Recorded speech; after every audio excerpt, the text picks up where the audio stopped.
Hey guys, welcome to our channel, News 7 USA Russia-Ukraine War Latest, what we know on day 195 of the invasion.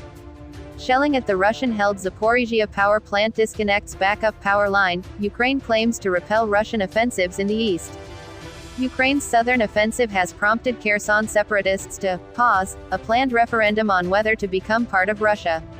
Russian state news agency TASS reported that the head of Kherson's Russian-appointed authorities, Kirill Stremisov, said plans for a referendum on joining Russia had been paused because of the security situation.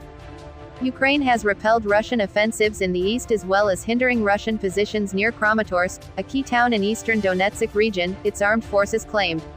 In a situational update, it also claimed that Ukrainian troops had successes in disrupting Russian crossings near Kherson and in using long-range artillery in Kharkiv.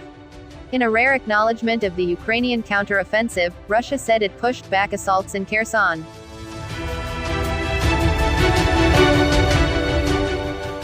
The backup power line at the Russian-held Zaporizhzhia power plant in Ukraine has been disconnected to extinguish a fire, officials said. Due to a fire caused by shelling, the line was disconnected, that is the last line linking the ZNPP-ZTPP hub to the power system of Ukraine. As a result, the plant's sixth and last functioning reactor was disconnected from the grid, Ukrainian operator Energodom said. However, the International Atomic Energy Agency said the line itself was not damaged. The ZNPP continues to receive the electricity it needs for safety from its sole operating reactor, it said. The backup line will be reconnected once the fire has been extinguished, the UN nuclear watchdog added. 4 of the 6 UN mission members at the Zaporizhzhia nuclear plant have left the site. Energodom, Ukraine's state enterprise operating all 4 nuclear power stations in the country, has said. The remaining 2 IAEA experts will stay on a permanent basis, it said. The agency is drawing up a report to be released this week.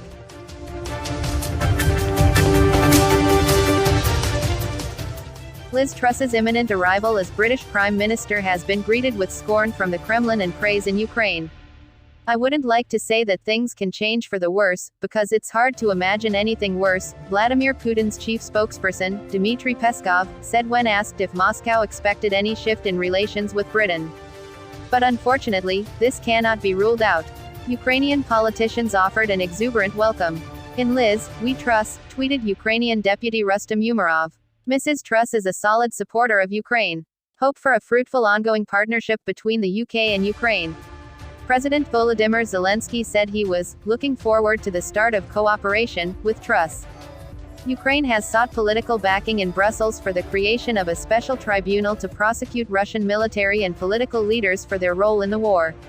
Several Ukrainian leaders attending a conference on war crimes accountability in the European capital argued for a court dedicated to prosecuting high-level Russian perpetrators, in addition to the International Criminal Court.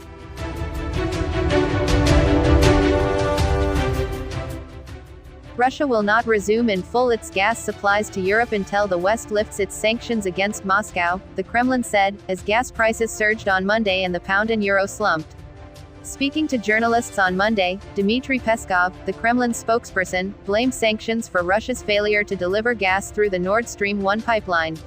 It is these sanctions imposed by the Western states that have brought the situation to what we see now. A Russian court has sentenced journalist Ivan Safronov to 22 years in prison on trumped-up treason charges, a record sentence that has shocked those who gathered to protest against his imprisonment. Safronov, a former defense reporter for the Kommersant and Vedomosti dailies, was tried on secret evidence. A court in Moscow also stripped the independent newspaper Novaya Gazeta of its print media license, effectively banning the newspaper from operating inside Russia.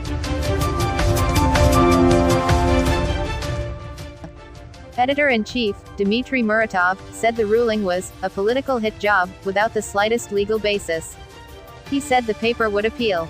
The Russian president, Vladimir Putin, approved a new foreign policy doctrine based around the concept of a Russian world, a notion that conservative ideologues have used to justify intervention abroad in support of Russian speakers. The 31-page humanitarian policy, published, says Russia should protect, safeguard and advance the traditions and ideals of the Russian world. Thanks for watching this videos. Please subscribe our channel, News 7 USA for more update news.